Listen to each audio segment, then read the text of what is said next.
Cowboys are heading to Indianapolis to face the Colts. Both teams started this season slow. Both have turned things around in a big way. Cowboys playing as well as they have all year, winners of 5 in a row. Indy has won 6 of their last 7 games and fighting for the last available playoff spot in the AFC. Chris, Canty, what is the key in this matchup, in your fine opinion?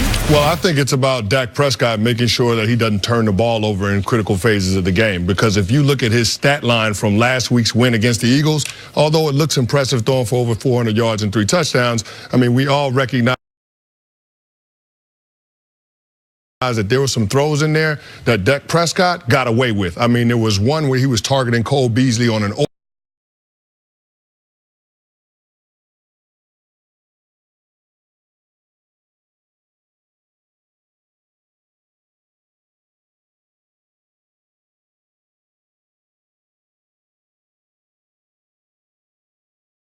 over route. I mean, that should have been intercepted by Corey Graham. There was one where he actually did try to throw it to Amari Cooper on the 7 cut. I got picked by Rasul Douglas. And there was one on a 3rd and 6 where he's trying to target Amari Cooper on the comeback route. If Sidney Jones turns around, he's going to hit his head on the goalpost with a pick 6. So, I mean, there's some throws that... The game winner. The game winner with Rasul. I mean, it could have went the other way. So, I mean, there are a lot of throws that he got away with, and he just can't afford to do that against this Colts defense, because a lot of people talk about the Colts offense, but that defensive group is pretty good. I mean, you look at the guys up front. Drastically improved. Danico Autry and Marcus Hunt are having really good seasons. And then, of course, Darius Leonard. I think he should be the front runner for Defensive Rookie of the Year. That's what kind of season he's putting together. And that group really kept the Colts in it in that game against the Texans. I mean, because Andrew Luck has an early turnover in that game. But outside of a 10-play drive by the Texans, they were pretty much 3 and out the entire first half. And then once the Colts offense started putting it together, they scored a first touchdown. They get the ball back because their defense forces a 3 and out, and then Andrew Luck scores another touchdown. They take a touchdown lead going into halftime,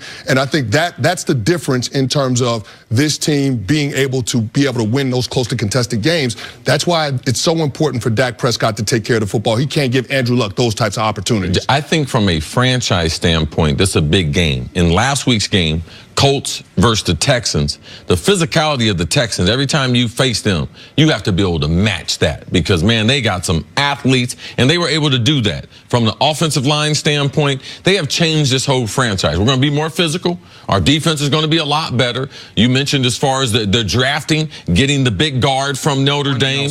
Man, he's going to be one of the great players in this game for a long, long time. This is what I call a program test. From back-to-back weeks, can what the program they're trying to run with Frank Wright and Chris Baldwin, the general manager, their physicality, be matched against the Texans and the Cowboys in back-to-back weeks? Because the Cowboys are bringing it. Last week's game, Zeke touched the ball 40 times. This week, you can expect him to get it 30 times. Can they match up in the trenches? Of course, it always boils down to a quarterback making a throw or two. But I think this right here is from the Colts standpoint. I mean, this franchise has totally changed how they're going about it, from being undersized, what type of players, speed. Now they're going for speed and some bigger players. Going against the Cowboys, no one is bigger and more physical than the Cowboys. So I believe it's a great test for the Colts.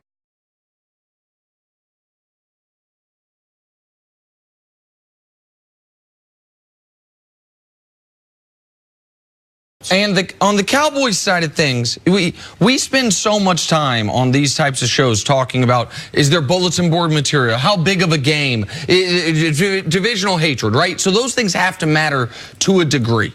And so that means the flip side of that is there are letdown games. And here's the Cowboys' last 3 weeks. At home on Thanksgiving.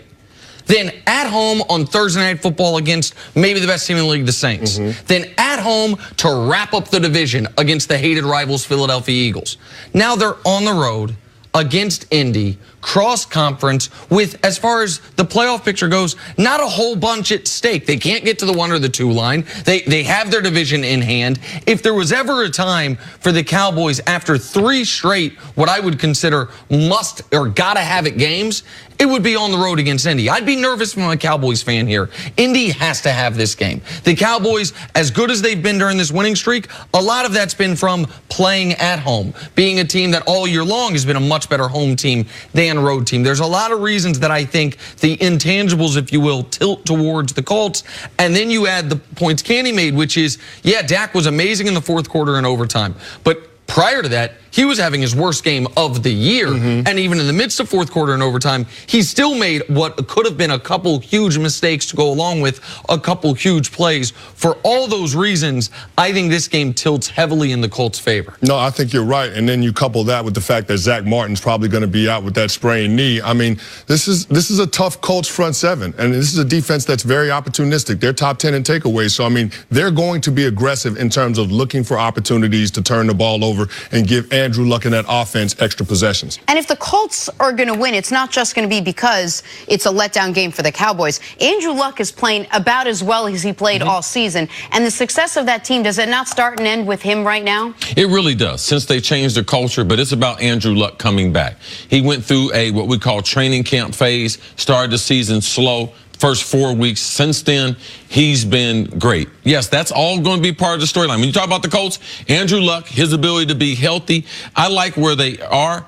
They meant free agency. If they can happen, because a match made in heaven is they can land L. Bell with Andrew Luck, because he's still challenged as far as they get Eric Ebron, Detroit cuts him. He's having a bounce back year to be able to give T.Y. Hilton another weapon, but they still need some more players. They need a big time running back. They could use another wide receiver. Yes, Andrew Luck being healthy, but they have to be able to help him out this offseason and through the draft. See, and I know you've been, you cover the league fairly, but there are certain guys that it feels to me like you root for a little bit. And I know you have a history with Andrew Luck's family, and you also knew how much people you respected thought of him coming out of college. And you were taken aback by how vulnerable he made himself this offseason with some of his comments. Yeah. Talking about questioning his football future, feeling almost like going into football depression.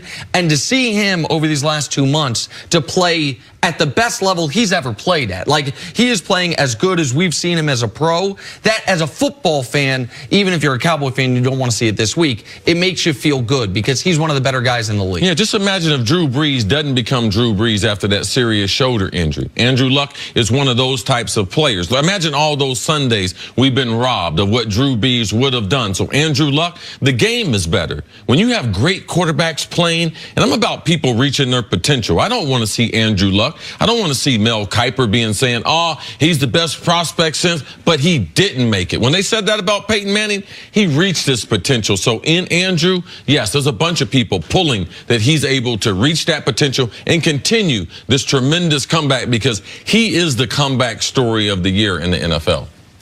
All right, Chris, stick around. Coming up, how dangerous are Phillip Rivers and the Chargers? That's next on First Things First.